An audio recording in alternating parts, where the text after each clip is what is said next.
El tema a desarrollar es determinar si un estudio es viable y qué limitaciones pueden existir en la ejecución de este.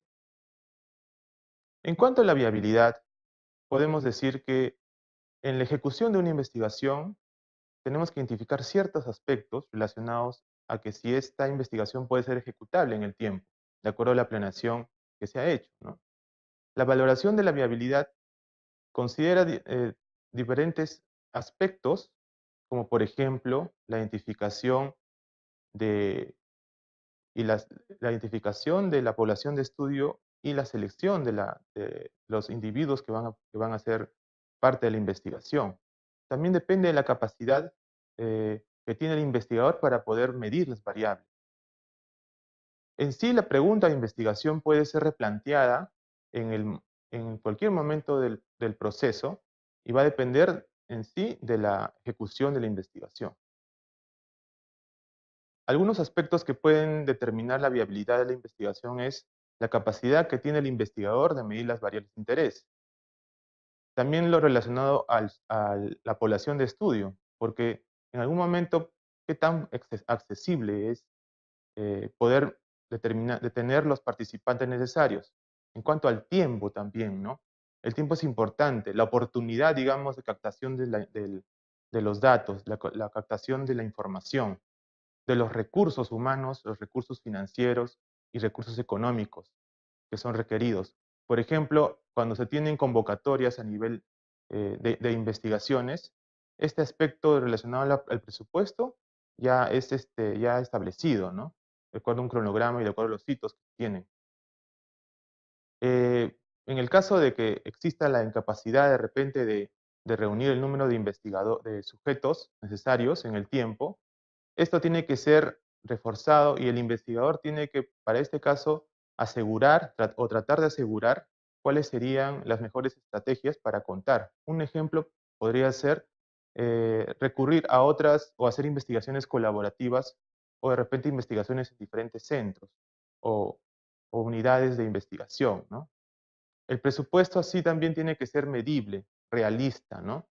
En este caso, establecer de acuerdo a las actividades que se han programado, cuál sería el mejor presupuesto, y esto es muy evaluable para ver si es viable o no el estudio.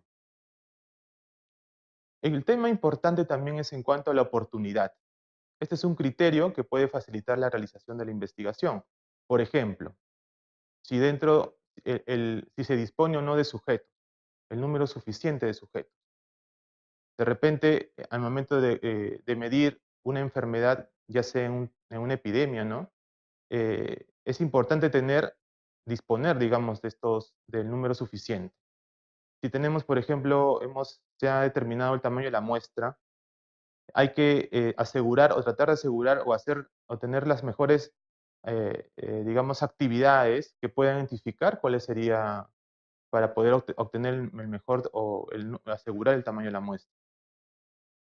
También es importante, por ejemplo, se dice que es oportuno cuando una investigación está acorde con las líneas prioritarias que el financiador ha determinado. Entonces, en este caso, se identifica y se tiene que realizar de acuerdo al financiamiento establecido.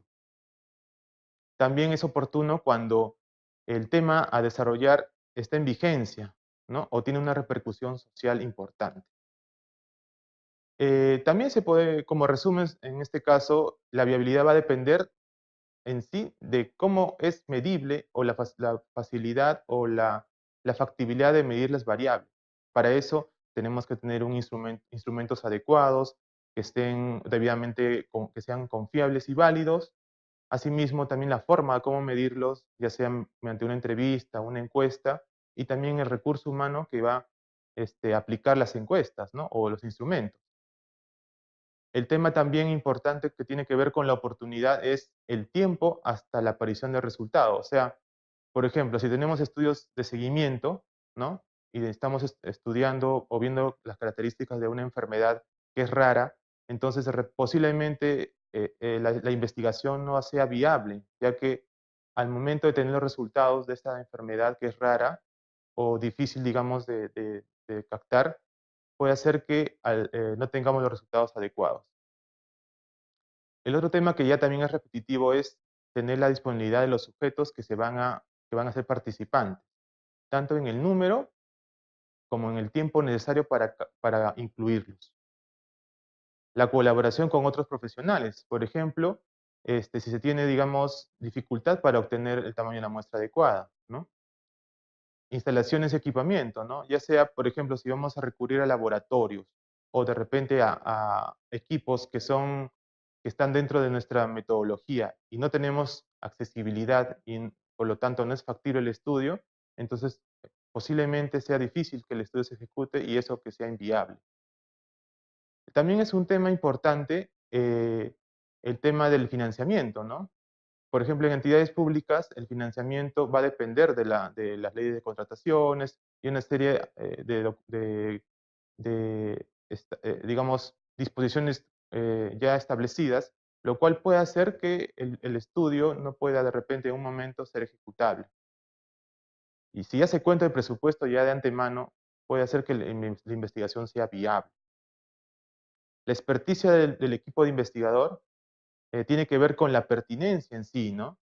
Porque un estudio es pertinente, o un tema de investigación, o un problema de investigación es pertinente cuando está acorde con el equipo de investigación, con la experiencia del equipo de investigación.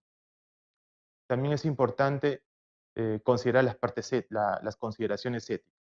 Una investigación será viable si considera tener el menor riesgo a los sujetos en investigación o a los participantes. Y también está implícito el interés que tiene el investigador para ejecutar la investigación o tratar de solucionar el problema de investigación. Está acorde también con la pertinencia del estudio. En cuanto a las limitaciones del estudio tienen que ver con identificar y describir ciertas dificultades temáticas, espaciales, poblacionales y temporales que podrían limitar el desarrollo de la investigación y cómo en este caso serán afrontadas. O sea, ¿cuál sería la mejor estrategia para tratar de solucionar? Cuando se habla de dificultades temáticas, espaciales, poblacionales, estamos refiriéndonos a, por ejemplo, algunas limitaciones que tienen que ver con el diseño del estudio. También limitaciones que tienen que ver con de repente, en este caso, identificación de algunas variables que pueden sesgar los resultados. Y también en cuanto a limitaciones al acceso, digamos, de la población de estudio. Algunas limitaciones también están relacionadas con la parte de los instrumentos. Puede ser que de repente tenemos instrumentos confiables y válidos, pero al momento de aplicarlos puedan de repente existir algunas limitantes. También si, por ejemplo, recurrimos a estudios y en este caso, que son con tamaños de población grande, y recurrimos a una muestra que que en este caso es una muestra no representativa, ¿no?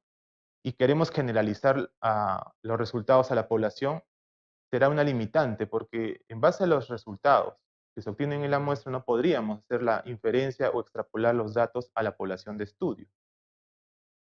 También la identificación de posibles sesgos, ¿no? Puedan de repente estar relacionados a variables confusoras o de repente relacionadas a la captación de información o a la selección de la población de estudio.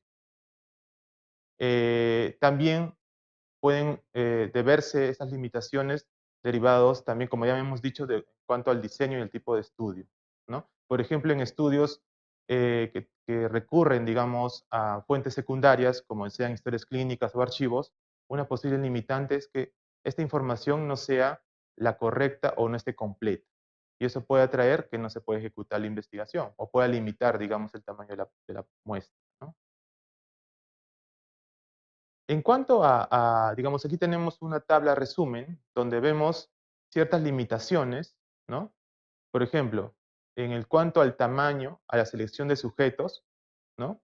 O en cuanto a la distribución que pueda hacer para el análisis, o ya sea, en este caso, por ejemplo, ¿no? Si queremos determinar las características de una enfermedad estacional y solo se toma en cuenta meses en el año donde no es incidente.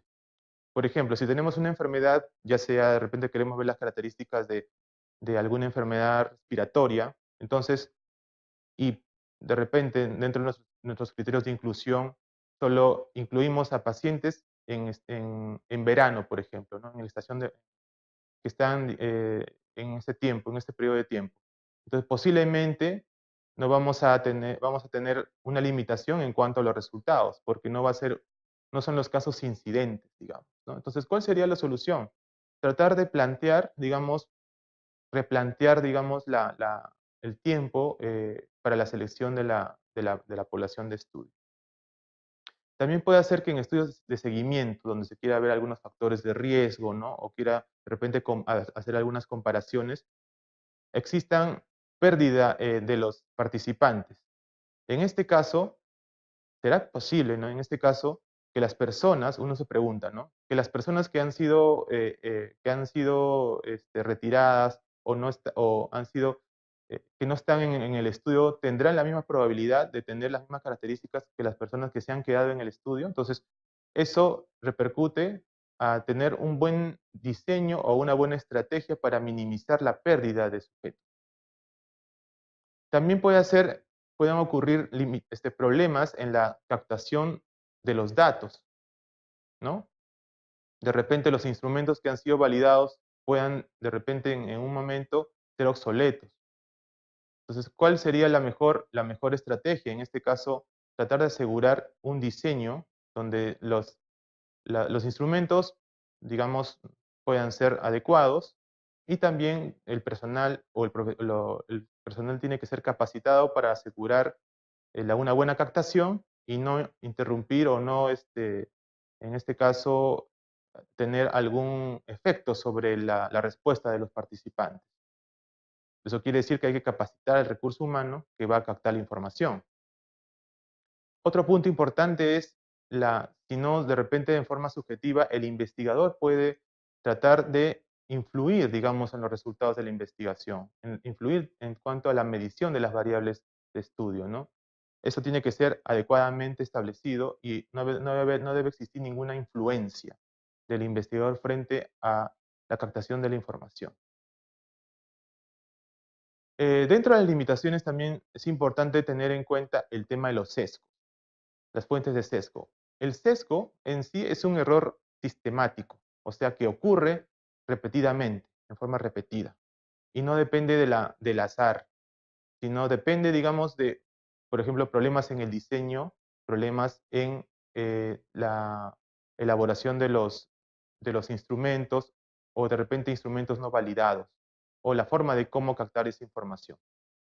En cuanto al sesgo de selección, por ejemplo, ahí, como dice en este cuadro, estos sesgos de selección se van a tratar el tratamiento para los sesgos de selección es, para el caso de los ensayos clínicos, por ejemplo, llegar a tener una buena asignación de los sujetos en investigación. Y para el caso de estudios observacionales, es recurrir o tener unos buenos criterios de elegibilidad. En este caso, los criterios de inclusión y exclusión tienen que ser los más adecuados. A la pregunta, ¿no?, de cómo poder determinar o identificar un sesgo, por ejemplo, nos preguntamos, ¿no? ¿Todos los participantes tienen la misma probabilidad de haber recibido la intervención o haber estado expuestos al factor? O también, en este caso, si son en estudios descriptivos, de que tengan la característica de interés. Entonces, ahí estamos viendo de que la forma de captar la información, de captar los participantes, va a depender, digamos, en este caso, de una buena selección. Otra forma, digamos, otra pregunta que nos puede tratar de identificar cuál sería el sesgo, si existe o no sesgo de selección, es si los individuos que se pierden, digamos, en un estudio de seguimiento, ¿no?, tienen la misma probabilidad de desarrollar la respuesta que los que actualmente están en el estudio o los que van a finalizar en el estudio. Entonces, eso en sí el mejor tratamiento o las observaciones que se podrían dar o la solución es que hay que conocer los motivos y estudiar una buena muestra, una muestra adecuada, y ver cuáles serían las causas, digamos, de la pérdida de estos participantes. En cuanto al sesgo de información, que es el otro tipo de sesgo, en este caso está relacionado ya con la forma de captar la información, ¿no? Habíamos mencionado en el ejemplo que, por ejemplo, en estudios que son retrospectivos, ¿no?, de fuentes secundarias, posiblemente la información que ha sido captada anteriormente, de repente está incompleta o no es de calidad. A la pregunta, ¿no? La detección de la respuesta se ha hecho con las mismas pruebas y con la misma intensidad en todos los participantes. Quiere decir que para la medición de la variable de interés tiene que haber sido realizada con los instrumentos adecuados y con instrumentos ya sean validados y de acuerdo a la población de estudio adaptados. Una forma, digamos, en este caso es una técnica de solución es el enmascaramiento, que tiene que ver con, por ejemplo, ¿no? De repente el investigador no conoce o de repente, o el que recolecta la información no puede influir, digamos, en la, en la forma de cómo captar la información. Otro punto importante también en cuanto al sesgo de selección es si la medición, a la pregunta, ¿no? Si la medición de las variables fueron sensibles y específicas. Tiene que ver en sí con la medición ya en sí de la variable. En algunas ocasiones, ¿no? Es importante estimar este error que pueda haber, ¿no? Como todo, puede existir un error, ¿no? Al momento de medir la variable, pero este error tiene que ser minimizado con un buen diseño y con una buena elaboración y validación de los instrumentos de medición. También es importante lo relacionado al diseño, ¿no? Los estudios, ¿no? Dependiendo, tienen algunas limitaciones, ¿no? Ventajas y desventajas, ¿no? Por ejemplo, en estudios que son de largo seguimiento, de repente posiblemente no puedan ser para investigaciones que determinen características de estudios muy incidentes, ¿no? O de repente que no puedan determinarse adecuadamente. También cuando son estudios retrospectivos, también en sí la información ya captada de repente no puede ser de calidad, ¿no? También está relacionada las limitaciones con el diseño del estudio. Y también hay que asegurar que el diseño del estudio cumpla con los requisitos éticos adecuados, ¿no? Ese es implícito, ya que una investigación es adecuada, es ética, es técnica, metodológicamente adecuada, ¿no? Muy bien, muchas gracias.